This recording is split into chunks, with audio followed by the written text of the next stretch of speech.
Hello students, तो आज हम अपना लेक्चर नंबर 9 कर रहे हैं इलेक्ट्रोकेमिस्ट्री का। इसमें हम पढ़ेंगे नर्न्स्ट इक्वेशन। ये एग्जाम पॉइंट ऑफ व्यू से बहुत इंपॉर्टेंट है और कंपटीशन में भी इसके बहुत क्वेश्चंस आते हैं, तो इसको ध्यान से पढ़ना। आज का टॉपिक है नर्न्स्ट इक्वेशन। तो नर्न्स्ट इक्वेशन जो है वो किस लिए डिराइव की गई, ये हमें क्या बताती है कि इलेक्ट्रोलाइट कंसंट्रेशन और टेम्परेचर का क्या इफेक्ट होता है इलेक्ट्रोड पोटेंशियल पे या सेल के ईएमएफ पे। हमने लास्ट टाइम जैसे इलेक्ट्रोड पोटेंशियल पढ़ा था। इलेक्ट्रोड पोटेंशियल क्या होता है, रिडक्शन पोटेंशियल, ऑक्सीडेशन पोटेंशियल, दो टाइप के होते हैं इलेक्ट्रोड पोटेंशियल। उसमें हमने ये भी पढ़ा था कि स्टैंडर्ड इलेक्ट्रोड पोटेंशियल क्या होता है। स्टैंडर्ड इलेक्ट्रोड पोटेंशियल क्या था, जब इलेक्ट्रोलाइट की कंसंट्रेशन हम 1 मोलर लेते हैं और टेम्परेचर हमारा 298 केल्विन होता है, उस टाइम पे जो इलेक्ट्रोड पोटेंशियल होता है उसे हम क्या कहते हैं, स्टैंडर्ड इलेक्ट्रोड पोटेंशियल। हम जब भी इलेक्ट्रोड पोटेंशियल की बात करेंगे हमारा मतलब होगा रिडक्शन पोटेंशियल से, क्योंकि इलेक्ट्रोड पोटेंशियल दो टाइप के होते हैं ना, ऑक्सीडेशन पोटेंशियल भी होता है, रिडक्शन पोटेंशियल भी होता है। पर हम जनरली हमेशा क्या रिडक्शन पोटेंशियल ही लेके चलते हैं किसी भी कैलकुलेशन के लिए। हमें जो इलेक्ट्रोकेमिकल सीरीज दी हुई है वो भी क्या रिडक्शन पोटेंशियल की टर्म्स में ही दी हुई होती है। तो हम जब भी इलेक्ट्रोड पोटेंशियल की बात करेंगे हमारा मतलब होगा रिडक्शन पोटेंशियल। ठीक है, तो स्टैंडर्ड इलेक्ट्रोड पोटेंशियल क्या होता था, मतलब स्टैंडर्ड रिडक्शन पोटेंशियल क्या होता है कि 1 मोलर कंसंट्रेशन हो इलेक्ट्रोलाइट की और टेम्परेचर जो हो हमारे एक्सपेरिमेंट का वो क्या हो 298 केल्विन। मतलब हम जो सेल सेटअप कर रहे हैं उसमें इलेक्ट्रोलाइट की कंसंट्रेशन 1 मोलर है और temperature 298 kelvin means 25 degree Celsius. उस टाइम पे जो हम रिडक्शन पोटेंशियल मेजर करेंगे वो हमारा स्टैंडर्ड रिडक्शन पोटेंशियल होगा, या हम कह सकते हैं स्टैंडर्ड इलेक्ट्रोड पोटेंशियल होगा। लेकिन अगर हम कंसंट्रेशन को चेंज कर दें, तो कंसंट्रेशन को जब हम चेंज करेंगे तो उस टाइम पे क्या होगा, इलेक्ट्रोड पोटेंशियल भी चेंज हो जाएगा। और अगर इलेक्ट्रोड पोटेंशियल चेंज होगा तो ईएमएफ जो है सेल का वो भी चेंज हो जाएगा, क्योंकि ईएमएफ हम सेल का किस तरह से निकालते हैं, किसी भी सेल का ईएमएफ कैलकुलेट करने का फॉर्मूला होता है electrode potential of cathode minus में इलेक्ट्रोड पोटेंशियल ऑफ एनोड। मैं फिर से बताती हूँ आपको, जो इलेक्ट्रोड पोटेंशियल की हम बात कर रहे हैं इसका मतलब क्या है, रिडक्शन पोटेंशियल। मैंने यहाँ पे नॉट लगाया हुआ है फॉर्मूला में, इसका मतलब है कि हम ईएमएफ जो यहाँ पे कैलकुलेट कर रहे हैं वो स्टैंडर्ड कंडीशन में है। तो स्टैंडर्ड कंडीशन में अगर हमें ईएमएफ कैलकुलेट करना है तो बस सिर्फ हम इतना बोलेंगे, स्टैंडर्ड कंडीशन में जो स्टैंडर्ड रिडक्शन पोटेंशियल है कैथोड का माइनस में स्टैंडर्ड रिडक्शन पोटेंशियल एनोड का, उससे हमारा जो ईएमएफ आएगा वो क्या आएगा, स्टैंडर्ड कंडीशन में आएगा। ठीक है, अभी मैंने आपको बताया कि इलेक्ट्रोड पोटेंशियल चेंज हो जाते हैं कंसंट्रेशन और टेम्परेचर चेंज करने से। तो वो चेंज होने पे क्या आएगा वो हमें किससे पता चलेगा, नर्न्स्ट इक्वेशन से। एक और बात नोट कर लो, रिडक्शन पोटेंशियल मैंने लिखा है, रिडक्शन पोटेंशियल को आरपी लिख दिया, रिडक्शन पोटेंशियल। रिडक्शन पोटेंशियल आपको गिवन हो और आपको ऑक्सीडेशन पोटेंशियल निकालना हो तो सिर्फ क्या करना है, साइन चेंज कर देना है। जैसे कि रिडक्शन पोटेंशियल जिंक का दिया हुआ है, ये रिडक्शन पोटेंशियल है, ये कैसे पता लग रहा है, देखो ऑक्सीडेशन स्टेट चार्ज जो है कम हो रहा है, Zn2 पॉजिटिव से Zn में जा रहा है, मतलब ऑक्सीडेशन स्टेट इसकी डिक्रीज कर रही है ना बाय 2। ऑक्सीडेशन स्टेट डिक्रीज का मतलब क्या है, रिडक्शन। तो यहाँ पे जो इलेक्ट्रोड पोटेंशियल दिया हुआ है वो रिडक्शन पोटेंशियल दिया हुआ है, वो हमें कैसे पता लगा, क्योंकि यहाँ पे Zn2 पॉजिटिव से Zn में चेंज हो रहा है जिंक, इसका मतलब जिंक की रिडक्शन हो रही है, तो ये जिंक का रिडक्शन पोटेंशियल दिया हुआ है माइनस 0.76 वोल्ट। अगर आपको ये गिवन है और आपको ऑक्सीडेशन पोटेंशियल निकालना है तो आप क्या करोगे, सिर्फ साइन चेंज कर दोगे। और ऑक्सीडेशन पोटेंशियल लिखने के लिए क्या लिखना है, जिंक से Zn2 पॉजिटिव में चेंज हो रहा है, यहाँ पे भी ऑक्सीडेशन जो है दिखानी है। तो ये रिप्रेजेंट करने का तरीका है, इलेक्ट्रोड पोटेंशियल को रिडक्शन पोटेंशियल की टर्म में लिखना है तो ऐसे लिखोगे, डिक्रीज इन चार्ज दिखाओगे। इलेक्ट्रोड पोटेंशियल को ऑक्सीडेशन पोटेंशियल की टर्म में लिखना है तो इंक्रीज इन चार्ज दिखाओगे। सिर्फ दोनों की वैल्यू वैसे सेम रहती है, साइन चेंज हो जाते हैं। ठीक है, तो नर्न्स्ट इक्वेशन हमने क्यों, नर्न्स्ट इक्वेशन जो है लिखने की हमें रिक्वायरमेंट क्यों पड़ी, इसलिए ताकि हम इलेक्ट्रोड पोटेंशियल जो स्टैंडर्ड कंडीशन में होता है उससे हम इलेक्ट्रोड पोटेंशियल अदर कंडीशंस में फाइंड आउट कर सके। स्टैंडर्ड कंडीशन में कौन सा था इलेक्ट्रोड पोटेंशियल, जब कंसंट्रेशन 1 मोलर थी और टेम्परेचर हमारे पास 298 केल्विन था। अगर हमने कंसंट्रेशन चेंज कर दी इलेक्ट्रोलाइट की और टेम्परेचर भी चेंज कर दिया, 298 केल्विन नहीं है, या फिर सिर्फ कंसंट्रेशन भी चेंज कर दी, तब भी हमारे पास क्या होगा, इलेक्ट्रोड पोटेंशियल जो है वो चेंज हो जाएगा। ठीक है, मतलब रिडक्शन या ऑक्सीडेशन पोटेंशियल जो भी है हमारे पास वो क्या होगा, चेंज हो जाएगा अगर हमने कंसंट्रेशन चेंज कर दी या टेम्परेचर चेंज कर दिया या दोनों को चेंज कर दिया। ठीक है, अब ये चेंज्ड वैल्यू हम कैसे निकालेंगे? इस चेंज्ड वैल्यू को निकालने के लिए हमने क्या है, नर्व्स इक्वेशन लिखनी पड़ेगी। हम चेंज्ड वैल्यू जो हमें ऑब्टेन होगी जब हमने कंसंट्रेशन और टेम्परेचर चेंज कर दिया, तो उस चेंज्ड वैल्यू की वैल्यू क्या आएगी वो हमें नर्व्स इक्वेशन से पता लगेगी। फॉर एग्जांपल हम जिंक का जो है इलेक्ट्रोड पोटेंशियल निकालना चाहते हैं चेंज्ड कंडीशन, ठीक है, स्टैंडर्ड कंडीशन में नहीं निकालना चाहते, चेंज्ड कंडीशन में निकालना चाहते हैं। स्टैंडर्ड कंडीशन में तो हमें गिवन ही होगा, E नॉट की वैल्यू हमें इलेक्ट्रोकेमिकल सीरीज में गिवन है, सभी एलिमेंट्स के लिए गिवन है। ठीक है, तो हमें क्या है, जिंक का इलेक्ट्रोड पोटेंशियल कैलकुलेट करना है। मैं आपको फिर कह रही हूं इलेक्ट्रोड पोटेंशियल का मतलब क्या है, रिडक्शन पोटेंशियल ही है। जब तक हम मेंशन नहीं कर देते कि ऑक्सीडेशन है रिडक्शन है, हम सिंपली इलेक्ट्रोड पोटेंशियल कह रहे हैं तो इसका मतलब हम रिडक्शन पोटेंशियल की ही बात कर रहे हैं।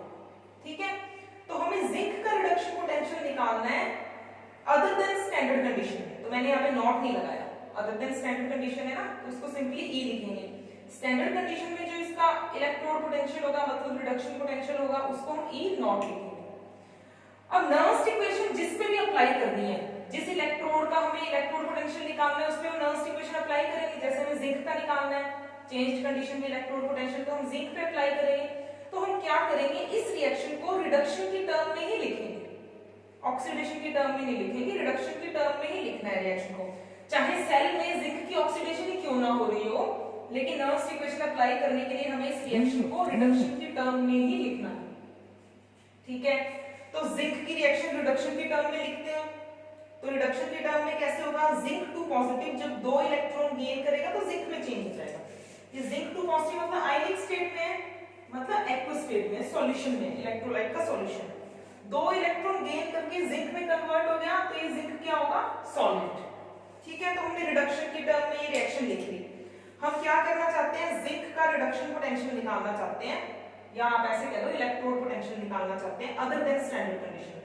तो नर्व्स इक्वेशन अप्लाई करेंगे, यहां पे लिखेंगे electrode potential of zinc, reduction potential of zinc, एक ही बात है, इलेक्ट्रोड पोटेंशियल है reduction potential, is equal to E not minus में RT by NF natural log of zinc divide में Zn2 पॉजिटिव, इनकी कंसंट्रेशन है, नेचुरल लॉग ऑफ जिंक की कंसंट्रेशन डिवाइड में जिंक 2 पॉजिटिव आयन की कंसंट्रेशन। मतलब यहाँ पे न्यूमरेटर में रखना है प्रोडक्ट की कंसंट्रेशन और डिनोमिनेटर में रखना है रिएक्टेंट की कंसंट्रेशन। ये नर्व्स इक्वेशन हमने अप्लाई कर दी, ये नर्व्स इक्वेशन। ठीक है, यहाँ पे E का मतलब क्या है, electrode potential other than standard condition, जब कंसंट्रेशन अलग है हमारे पास 1 मोलर की है। और ये E नॉट क्या है, electrode potential under standard condition, minus में R क्या है, गैस कांस्टेंट, T टेम्परेचर।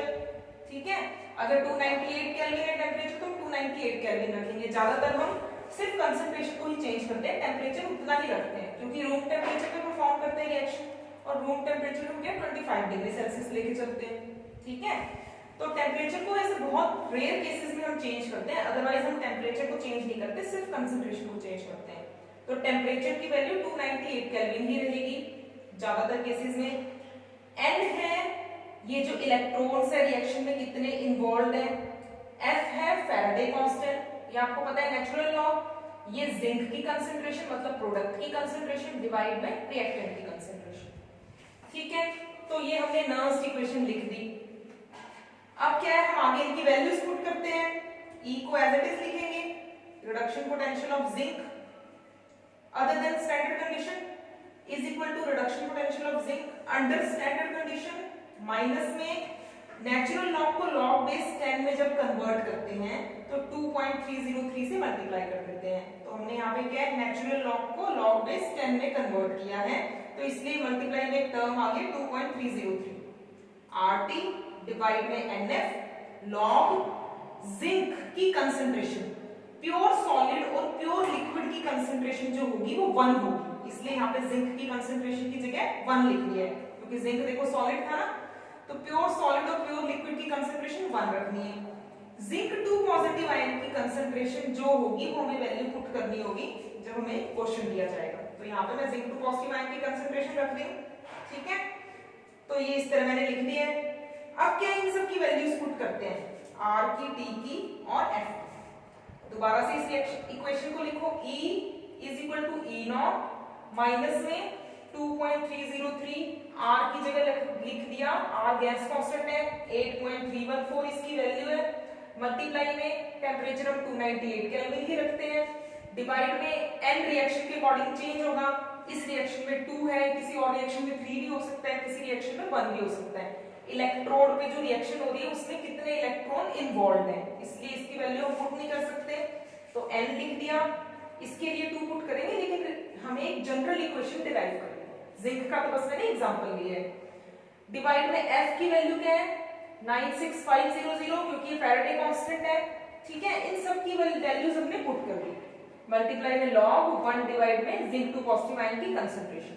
अब इन सब को जब हम सॉल्व करते हैं, 2.303 मल्टीप्लाई में 8.314 मल्टीप्लाई में 298 डिवाइड में 96500, इन सब को हमने सॉल्व कर दिया, बस इस n को छोड़ दिया, तो हमारे पास ये आ जाता है 0.059, ठीक है। तो हमारे पास नर्स इक्वेशन क्या आ गई, E is equal to E not minus में 0.059 डिवाइड में n log 1 डिवाइड में Zn2 पॉजिटिव आयन की कंसंट्रेशन, ठीक है।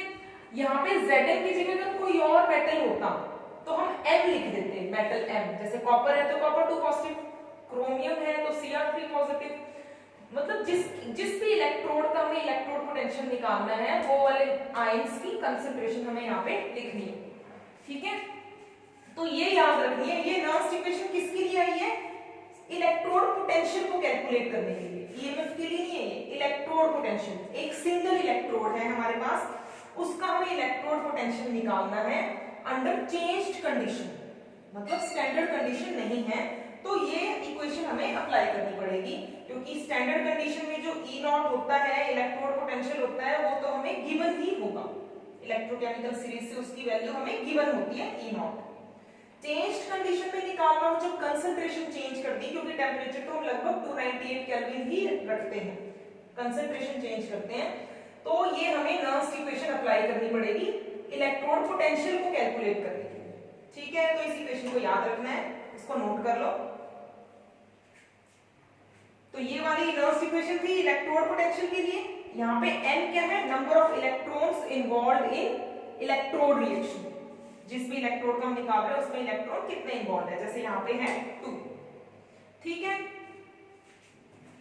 अब हमारे पास एक कंप्लीट सेल है, वहां पे सिर्फ एक इलेक्ट्रोड का इलेक्ट्रोड पोटेंशियल निकाल रहे थे, अब हमें कंप्लीट सेल का ईएमएफ निकालना है, ठीक है। कंप्लीट सेल का ईएमएफ कैलकुलेट करना है। वैसे तो ईएमएफ कैलकुलेट करने का फॉर्मूला क्या होता है, ये देखो यहाँ पे लिखा हुआ, ईएमएफ कैलकुलेट करने का फॉर्मूला क्या है, electrode potential of cathode minus में electrode potential of anode. Electrode potential में कह रही हूं तो उसका मतलब यही है रिडक्शन पोटेंशियल, स्टैंडर्ड कंडीशन में है तो स्टैंडर्ड रिडक्शन पोटेंशियल। तो ईएमएफ कैलकुलेट करने का फॉर्मूला तो हमें पता है, तो फिर नर्स इक्वेशन की क्या जरूरत पड़ी ईएमएफ कैलकुलेट करने के लिए, वो वाला जो हम ईएमएफ कैलकुलेट कर रहे हैं वो स्टैंडर्ड कंडीशन में, ठीक है, जब हमें इलेक्ट्रोड पोटेंशियल की वैल्यू स्टैंडर्ड कंडीशन में दी हुई है।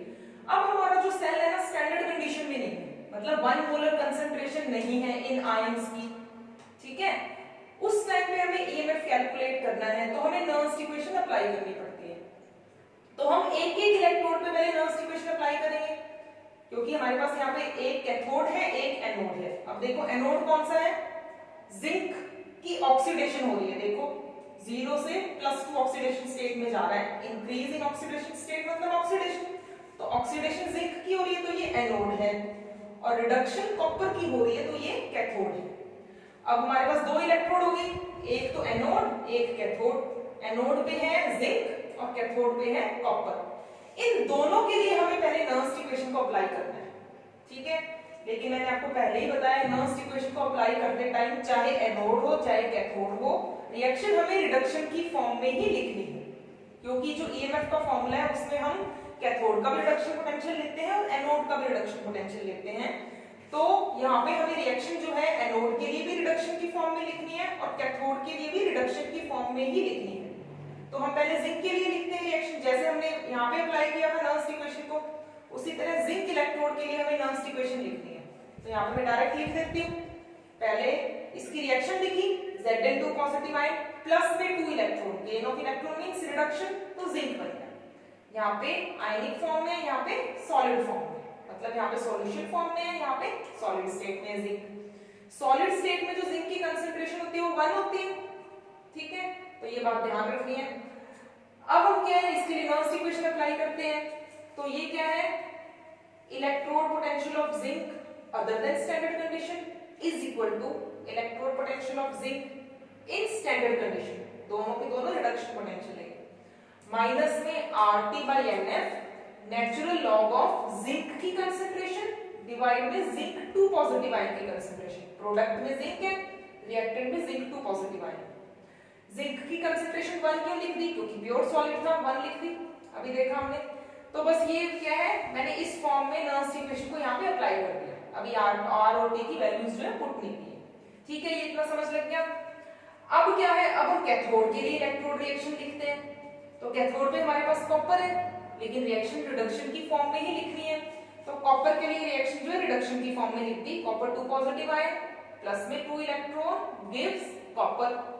अब हम यहाँ पे क्या करेंगे, नर्स इक्वेशन जो है उसको लिखेंगे, तो यहाँ पे हमें क्या लिखना है, रिडक्शन पोटेंशियल ऑफ कॉपर, देखो रिडक्शन पोटेंशियल लिखा है यहाँ पे, कॉपर 2 पॉजिटिव से कॉपर में चेंज हो रहा है, अदर देन स्टैंडर्ड कंडीशन है ये, क्योंकि ऊपर नॉट नहीं लगा हुआ, is equal to standard reduction potential of copper minus में RT/NF natural log of copper की कंसंट्रेशन डिवाइड में कॉपर 2 पॉजिटिव आयंस की कंसंट्रेशन। कॉपर की कंसंट्रेशन 1 होती है क्योंकि सॉलिड स्टेट में है, तो इसको 1 पुट करते हैं।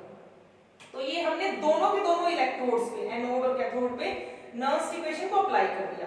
एक को हमने नाम दे दिया इक्वेशन 1, एक को हमने नाम दे दिया इक्वेशन 2। अब हमें ईएमएफ कैलकुलेट करना है सेल का अदर देन स्टैंडर्ड कंडीशन। तो ईएमएफ का फॉर्मूला लिखेंगे पहले, देखो मैंने यहाँ पे नॉट नहीं लगाया क्योंकि ये अदर देन स्टैंडर्ड कंडीशन है ना, तो ईएमएफ ऑफ सेल जो है वो क्या होगा, electrode potential of cathode minus में इलेक्ट्रोड पोटेंशियल ऑफ एनोड। ये कैथोड वाला कौन सा है, ये, ठीक है, ये इलेक्ट्रोड पोटेंशियल ऑफ कैथोड, ठीक है, क्योंकि कैथोड हमारे पास ये है, तो ये क्या है, इलेक्ट्रोड पोटेंशियल ऑफ कैथोड है। और इलेक्ट्रोड पोटेंशियल ऑफ एनोड कौन सा है, ये, जिसकी वैल्यू इक्वेशन 1 से पता लग रही है। इलेक्ट्रोड पोटेंशियल ऑफ कैथोड की वैल्यू इक्वेशन 2 से पता लग रही है, इलेक्ट्रोड पोटेंशियल ऑफ एनोड की वैल्यू इक्वेशन 1 से पता लग रही है हमें। तो हमें क्या करना है, ई कैथोड माइनस ई एनोड करना है, क्योंकि ये ईएमएफ का फार्मूला है, तो ईएमएफ ऑफ सेल आ जाएगा। तो हमें क्या करना पड़ेगा, इक्वेशन 2 में से इक्वेशन 1 को माइनस करना पड़ेगा, ठीक है। तो ये राइट हैंड साइड में से राइट हैंड साइड माइनस करेंगे, लेफ्ट हैंड साइड में से लेफ्ट हैंड साइड को माइनस करेंगे, राइट हैंड साइड में से राइट हैंड साइड को माइनस करेंगे। तो लेफ्ट हैंड साइड पे क्या है, देखो इक्वेशन 2 में रिडक्शन पोटेंशियल ऑफ कॉपर वो हमने लिख दिया, माइनस में रिडक्शन पोटेंशियल ऑफ जिंक वो हमने लिख दिया, ठीक है। कॉपर क्या है, कैथोड, और जिंक क्या है, एनोड, इज इक्वल टू, अब इक्वेशन 2 पूरी की पूरी यहाँ पे हम ये लिख देंगे, ये हमने इक्वेशन 2 लिख दी है, देखो ये पूरी की पूरी equation 2, E not means reduction potential of copper under standard condition minus में RT/NF natural log of 1 divide में Cu2 पॉजिटिव। ये इक्वेशन मैंने आपको पहले एक्सप्लेन कर दी है। तो ये पूरी की पूरी इक्वेशन 2 हमने यहाँ पे लिख दी, माइनस में इक्वेशन 1 है, तो ये वाली साइड पूरी की पूरी माइनस में यहाँ पे हम लिखेंगे। ये क्या है, reduction potential of zinc under standard condition minus में RT/NF और नेचुरल लॉग ऑफ 1 डिवाइड में Zn2 पॉजिटिव आयन, ठीक है। तो ये 2 - 1 हो गया। अब ये है देखो E कैथोड है, कॉपर कैथोड है, माइनस में E एनोड, जिंक जो है एनोड है। तो E cathode minus E anode क्या होता है, ईएमएफ ऑफ सेल। तो इसकी जगह मैंने क्या पुट कर दिया, ईएमएफ ऑफ सेल, ठीक है। तो हमारी जो लेफ्ट हैंड साइड है वो क्या आ गई, ईएमएफ ऑफ सेल आ गई, यही हमें कैलकुलेट करना था, EMF of cell is equal to, अब जो लाइक टर्म्स है देखो E नॉट और E नॉट लाइक टर्म्स है ना, ये इनको क्या है, ब्रैकेट ओपन करके इनको लिख लेते हैं पहले। तो ये क्या है, रिडक्शन पोटेंशियल ऑफ कॉपर मतलब cathode, reduction potential of copper यहाँ पे कैथोड का काम कर रहा है, माइनस में रिडक्शन पोटेंशियल ऑफ एनोड क्योंकि जिंक एनोड का काम कर रहा है, तो हमने ये लिख दिया रिडक्शन पोटेंशियल ऑफ कॉपर जो कि कैथोड है, माइनस में रिडक्शन पोटेंशियल ऑफ जिंक जो कि एनोड है। इन लाइक टर्म्स को हमने पहले लिख दिया जो कि E नॉट ठीक है। माइनस में अब बाकी ये वाली पूरी टर्म बच गई, देखो ये वाली, ठीक है। तो इस पूरी टर्म को हमने लिख दिया minus RT by NF natural log of 1 divide में Cu2 पॉजिटिव आयन की कंसंट्रेशन, ये टर्म बच गई थी। अब ये माइनस और माइनस प्लस हो जाएंगे जब इस ब्रैकेट को ओपन करेंगे, माइनस माइनस प्लस। अब ये वाली टर्म बची हुई है, तो प्लस में RT by NF natural log of 1 divide में Zn2 पॉजिटिव आयन, ठीक है। इतना समझ आ गया। अब देखो ये क्या है, E cathode minus E anode ही है, वो क्या होता है EMF of cell, under standard condition है क्योंकि नॉट लगा हुआ इस पे, तो इन दोनों की जगह मैंने क्या लिख दिया, E नॉट सेल लिख दिया, EMF of cell under standard condition. अब क्या करते हैं हम, यहाँ पे जो कॉपर 2 पॉजिटिव आया जो डिनोमिनेटर में, इसको अगर न्यूमिनेटर में लाएं तो ये साइन चेंज हो जाएगा, ठीक है। इसी तरह यहाँ पे भी जो Zn2 पॉजिटिव आयन है ये डिनोमिनेटर में, इसको न्यूमिनेटर में लाएं तो यहाँ पे ये साइन चेंज हो जाएगा। तो इन दोनों टर्म के हमने साइन चेंज करके यहाँ पे लिख दिया, क्योंकि हम कॉपर 2 पॉजिटिव को यहाँ पे न्यूमिनेटर में ले आए और Zn2 पॉजिटिव को यहाँ पे न्यूमिनेटर में ले आए। तो क्या आ गया हमारे पास, इसकी जगह तो E नॉट सेल, प्लस में ये माइनस की जगह हो गया plus RT by NF natural log of Cu2 positive ion concentration, minus में RT by NF natural log of Zinc2 positive ion concentration, ठीक है। अब आगे इस इक्वेशन को सॉल्व करते हैं, दोनों में RT बाई NF और RT बाई NF कॉमन है, तो हम क्या है इसको बाहर कॉमन ले लेंगे, E cell is equal to E not cell plus में RT बाई NF कॉमन ले लिया इन दोनों। अब देखो क्या आएगा, natural log of Cu2 positive ion की कंसंट्रेशन माइनस में natural log of Zn2 positive ion की कंसंट्रेशन, ठीक है। अब देखो E cell is equal to E not cell plus में RT बाई NF। अब ये natural log of A minus में नेचुरल लॉग ऑफ B की तरह है, तो natural log of A minus natural log of B को हम कैसे लिख सकते हैं, natural log of A divided by B, ठीक है। तो यहाँ पे हमने क्या कर दिया, RT बाई NF मल्टीप्लाई में, ये देखो इसके साथ मल्टीप्लाई में natural log of Cu2 positive divide में Zn2 पॉजिटिव आयन की कंसंट्रेशन, इसको एक ब्रैकेट लगा, इसका मतलब ये क्या है कंसंट्रेशन। अब अगर हम इस साइन को चेंज कर दें, यहाँ पे प्लस की जगह माइनस कर दें, तो ये जो डिनोमिनेटर में टर्म थी न्यूमिनेटर में आ जाएगी, जो न्यूमिनेटर में थी वो डिनोमिनेटर में आ जाएगी, ठीक है। तो हमारे पास क्या आ जाएगा, EMF of cell is equal to E not cell minus में RT बाई NF, जिंक ऊपर चला जाएगा कॉपर नीचे, Zn2 पॉजिटिव आयन की कंसंट्रेशन डिवाइड में कॉपर 2 पॉजिटिव आयन की कंसंट्रेशन, ठीक है। तो हमारे पास ये जो है ना नर्व्स इक्वेशन आ गई है EMF कैलकुलेट करने के लिए अदर देन स्टैंडर्ड कंडीशन, ठीक है।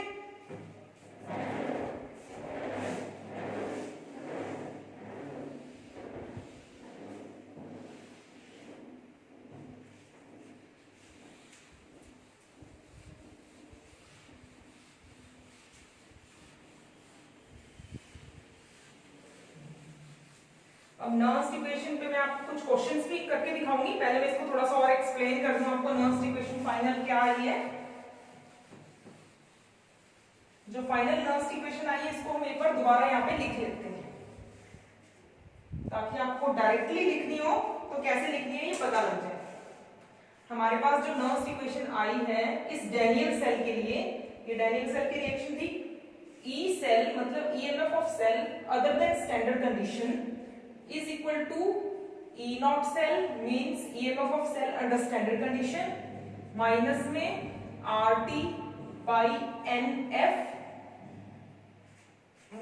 multiply में natural log of Zn2 positive ion की concentration divide में Cu2 positive ion की concentration, ठीक है।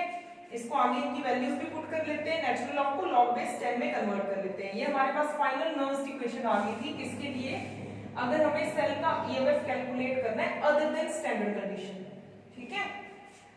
अब इसको आगे भी सॉल्व कर लेते हैं, E cell EMF of cell is equal to E not cell minus में 2.303, क्योंकि नेचुरल लॉग को लॉग बेस 10 में कन्वर्ट करना है तो 2.303 से मल्टीप्लाई करना पड़ेगा, R की वैल्यू भी पुट कर देते हैं 8.314 मल्टीप्लाई में टेम्परेचर हम रूम टेम्परेचर ही लेते हैं 298 केल्विन, डिवाइड में N को हम N ही रहने देते हैं, number of electrons involve in the cell reaction, ठीक है, मल्टीप्लाई में फैराडे कांस्टेंट की 96500, ये फैराडे कांस्टेंट की वैल्यू होगी। नेचुरल लॉग को हमने लॉग बेस 10 में कन्वर्ट कर दिया क्योंकि 2.303 से मल्टीप्लाई कर दिया, तो नेचुरल लॉग की जगह हम लिख देंगे लॉग मल्टीप्लाई में जिंक 2 पॉजिटिव आयन की कंसंट्रेशन डिवाइड में कॉपर 2 पॉजिटिव आयन की कंसंट्रेशन। ठीक है, अब हमारे पास ये क्या आ जाएगा, E not cell, E cell is equal to E not cell minus में इस पूरे को हम सॉल्व कर लेंगे,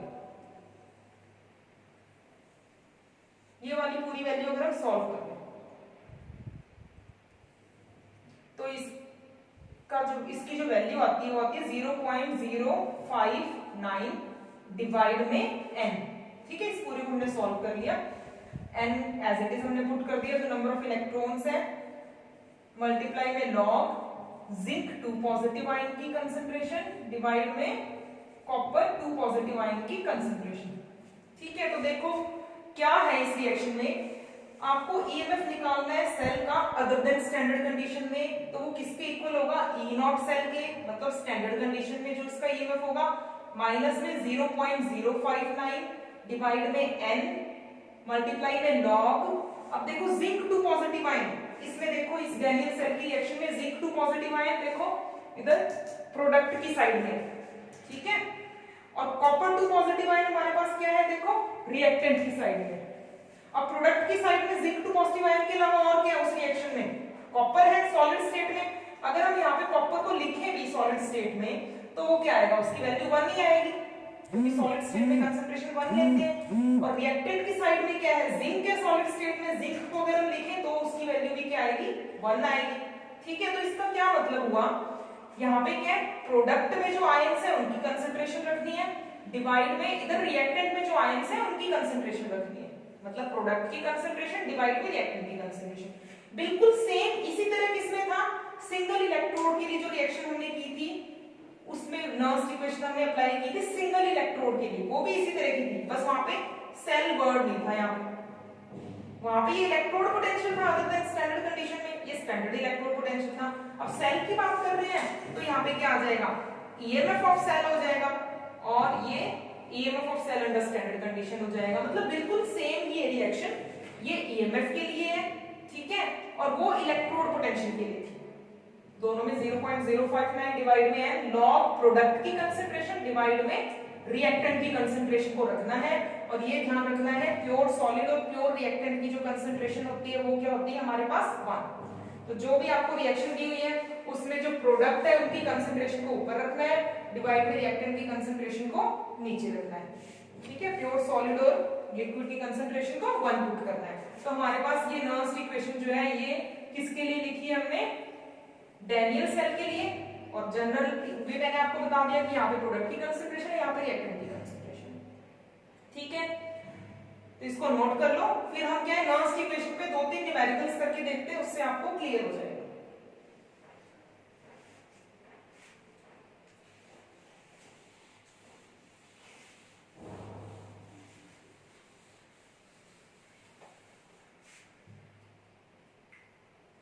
अब आपके पास एक न्यूमेरिकल है क्वेश्चन 1, फाइंड रिडक्शन पोटेंशियल, ये आर पे लिखा है ना मैंने रिडक्शन पोटेंशियल, अगर वो इलेक्ट्रोड पोटेंशियल बोलता है मेंशन नहीं करता तो उसका मतलब भी रिडक्शन पोटेंशियल ही है। Reduction potential of Fe2 positive जिसकी कंसंट्रेशन दी हुई है 0.01 मोलर। Fe2 पॉजिटिव किसमें कन्वर्ट हो रहा है, Fe में। ठीक है, तो इसका क्या निकालना है, हमें रिडक्शन पोटेंशियल निकालना है, इसमें रिडक्शन पोटेंशियल निकालने के लिए कहा है, ये हमें फाइंड आउट करना है। ठीक है, एट टेम्परेचर जो है वो दिया हुआ है 298 केल्विन, रूम टेम्परेचर पे रिएक्शन कर रहे हैं, और आपको क्या गिवन है, ई नॉट गिवन है। ई नॉट किसके लिए, आयरन के लिए। Fe2 positive converts to Fe, देखो ये रिडक्शन पोटेंशियल है, Fe2 पॉजिटिव से Fe में कन्वर्ट हो रहा है, रिडक्शन हो रही है ना, ऑक्सीडेशन स्टेट डिक्रीज हो रही है, तो यहाँ पे क्या है, हमें रिडक्शन पोटेंशियल दिया हुआ है 0.45 वोल्ट, नेगेटिव में है ये इसका क्या दिया हुआ है रिडक्शन पोटेंशियल। अगर ऑक्सीडेशन पोटेंशियल दिया होगा तो हमें क्या है, साइन को चेंज करके उसको रिडक्शन में कन्वर्ट कर लेना है। ठीक है, बस ये इंफॉर्मेशन आपको दी हुई है। रिडक्शन पोटेंशियल निकालना है हमें, इसका टेम्परेचर इतना है और स्टैंडर्ड रिडक्शन पोटेंशियल दिया हुआ है, मतलब ये ईएमएफ के लिए नहीं है, इलेक्ट्रोड पोटेंशियल के लिए। तो इसको कैसे सॉल्व करेंगे, अदर देन स्टैंडर्ड कंडीशन है, क्योंकि देखो कंसंट्रेशन 1 मोलर नहीं है, उसमें हमें इलेक्ट्रोड पोटेंशियल निकालना है, रिडक्शन पोटेंशियल निकालना है, तो हमें नर्न्स इक्वेशन अप्लाई करनी पड़ेगी। नर्न्स इक्वेशन क्या थी, इलेक्ट्रोड पोटेंशियल के लिए आयरन की निकालनी है। आयरन का रिडक्शन पोटेंशियल Fe2 पॉजिटिव से Fe में कन्वर्ट हो रहा है, इसी तरह लिखोगे, नॉट नहीं लगाया क्योंकि स्टैंडर्ड नहीं है, is equal to E naught Fe2 positive से Fe में कन्वर्ट हो रहा है, मतलब यहाँ पे मैंने क्या लिखा है, reduction potential of iron, standard reduction potential, minus में 0.059 डिवाइड में n, ठीक है, लॉग, पहले मैं रिएक्शन लिख देती हूँ ताकि आपको यहाँ क्लियर हो जाए। रिएक्शन इसकी क्या होगी, रिडक्शन की फॉर्म में लिखनी है तो Fe2 पॉजिटिव 2 इलेक्ट्रॉन गेन करेगा और Fe में कन्वर्ट होएगा, ये रिएक्शन होगी इसकी, इस इलेक्ट्रोड के लिए। अब प्रोडक्ट में हमारे पास क्या है, Fe की कंसंट्रेशन, और रिएक्टेंट में क्या है हमारे पास, Fe2 पॉजिटिव की कंसंट्रेशन। रिएक्शन पहले ही लिख लेनी चाहिए, ठीक है, पता लग गया। अब क्या है, E नॉट की वैल्यू हमें गिवन है, कितनी है, -0.45 वोल्ट, ठीक है, ये हमें फाइंड आउट करना है, यही बोला है इन्होंने, रिडक्शन पोटेंशियल ऑफ आयरन, ये हमें फाइंड आउट करना है। माइनस में 0.059 बाई n क्या है, देखो कितने इलेक्ट्रॉन्स इन्वॉल्व है इस रिएक्शन में, 2, तो इसकी वैल्यू 2 पुट कर दो। लॉग प्योर आयरन जो है सॉलिड स्टेट में, ये सॉलिड स्टेट में, ये एक्वस, इसकी कंसंट्रेशन हमें लेनी है 1 डिवाइड में Fe2 पॉजिटिव की कंसंट्रेशन देखो कितनी है, ये रही, इसको हम क्या लिख सकते हैं, 10⁻⁻2 मोलर, तो इसको लिख दिया 10⁻², ठीक है। अब इसको सॉल्व करोगे आप, देखो सॉल्व करोगे 10⁻² को ऊपर ले जाए तो ये क्या बन जाएगा, 10⁻² बन जाएगा, ठीक है, 10⁻² बन गया। अब log 10⁻² का log क्या होता है, पावर को आगे ले आते हैं और log 10 1 होता है, तो हमारे पास क्या आएगा, -0.45 माइनस में 0.059 डिवाइड में 2, और जो ये वाली जो वैल्यू है ये कितनी आ जाएगी, मल्टीप्लाई में 2 से 2 कैंसिल, क्योंकि जो पावर है वो आगे आ जाती है और log 10 जो है वो 1 होता है। तो इसको आप सॉल्व करोगे तो सॉल्व करने में इसकी वैल्यू आती है माइनस में 0.509 वोल्ट, ठीक है, ये वैल्यू आ गई। किसको सॉल्व किया हमने, ये चीज फाइंड आउट की है, reduction potential of iron under these condition, जब कंसंट्रेशन इतनी है, ठीक है, ये हमें दिया हुआ स्टैंडर्ड कंडीशन, पता लग गया। ये सिंगल इलेक्ट्रोड के लिए हमने नर्न्स इक्वेशन जो अप्लाई की है, रिएक्शन को पहले लिख लेना है रिडक्शन की फॉर्म में, ठीक है। अब सेकंड क्वेश्चन करके देखते हैं।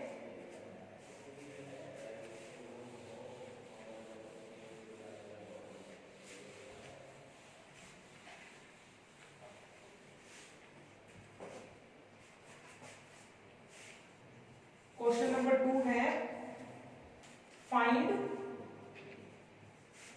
Reduction potential, RP means reduction potential of, किसका रिडक्शन पोटेंशियल निकालना है, क्रोमियम का, ठीक है, Cr क्रोमियम है, इस सॉलिड स्टेट से किसमें कन्वर्ट हो रहा है, Cr3 पॉजिटिव में, इसकी कंसंट्रेशन दी हुई है 0.1 मोलर, ठीक है, एट 25 डिग्री सेल्सियस। अब हमें क्या गिवन है, इसके लिए E नॉट गिवन होना चाहिए हमें, E नॉट जो है Cr3 पॉजिटिव से जब Cr में चेंज होता है तो E नॉट की वैल्यू होती है -0.75 वोल्ट, ये हमें गिवन है, E नॉट गिवन है, E निकालना है, तो सिंपल है, पहले रिएक्शन लिख लो, बिल्कुल सेम वैसा ही क्वेश्चन है, रिडक्शन की फॉर्म में लिखनी है reaction, chromium 3 positive 3 electron gain करेगा तो ये रिड्यूस हो जाएगा और क्रोमियम बना देगा, ये सॉलिड स्टेट में है और ये एक्वस, और इसकी कंसंट्रेशन कितनी गिवन है, देखो ये 10⁻⁻1, और जो इसकी कंसंट्रेशन होगी क्योंकि सॉलिड स्टेट में है तो 1। अब हमें ई निकालना है, Cr3 पॉजिटिव से Cr में कन्वर्ट हो रहा है, is equal to E naught Cr3 positive से Cr में कन्वर्ट हो रहा है, रिडक्शन पोटेंशियल लेंगे ये स्टैंडर्ड कंडीशन में, ये हमें फाइंड आउट करना है। माइनस में 0.059 डिवाइड में n मल्टीप्लाई में log Cr की कंसंट्रेशन डिवाइड में Cr3 पॉजिटिव की कंसंट्रेशन। ठीक है, अब सारी वैल्यूज पुट कर दो, ये तो हमें फाइंड आउट ही करना है। Reduction potential of chromium under given condition, standard reduction potential chromium का कितना है, ये देखो ये वैल्यू गिवन रही -0.75। ठीक है, माइनस में 0.059 डिवाइड में n कितना है, 3 इलेक्ट्रॉन्स है, ये हमारे पास n है तो ये 3 आ गया, मल्टीप्लाई में log, यहाँ पे तो 1 है क्योंकि सॉलिड स्टेट में इसकी कंसंट्रेशन 1 होती है, और Cr3 पॉजिटिव की कंसंट्रेशन देखो 10⁻⁻1। ठीक है, 10⁻⁻1 ये हमने पुट कर दिया। बस अब इसको सॉल्व कर लो, -0.75 माइनस में 0.059 डिवाइड में 3 मल्टीप्लाई में 10 इसकी पावर ऊपर जाएगी, देखो लिखी देती हूँ, चलो log 10⁻1 मींस 10। ठीक है, यही हो गया। log 10 क्या होता है, 1, तो इसको सॉल्व करो, माइनस में 0.75 माइनस 0.059 डिवाइड में 3। अब इसको आप सॉल्व कर लोगे, सॉल्व करने में जो इसकी वैल्यू आती है वो आती है -0.77 वोल्ट। ठीक है, तो ये हमारे पास क्या है, ये रिडक्शन पोटेंशियल आ गया क्रोमियम का इतना। अगर ऑक्सीडेशन पोटेंशियल पूछ लेता तो हम सेम इसी तरह करते, रिडक्शन पोटेंशियल पहले फाइंड आउट कर लेते। ठीक है, फिर सिर्फ साइन चेंज कर देते, मतलब इसका ऑक्सीडेशन पोटेंशियल कितना है, +0.77, रिडक्शन पोटेंशियल -0.77 है तो ऑक्सीडेशन पोटेंशियल हो जाएगा +0.77। ठीक है, ऑक्सीडेशन पोटेंशियल को लिखना किस तरह से, ई ऑक्सीडेशन दिखानी है, Cr3 पॉजिटिव में कन्वर्ट हो रहा है, वो कितना हो जाएगा, प्लस में 0.77 वोल्ट, क्योंकि रिडक्शन और इनका ऑक्सीडेशन का सिर्फ साइन ही अलग होता है। ठीक है, तो ये मैंने दो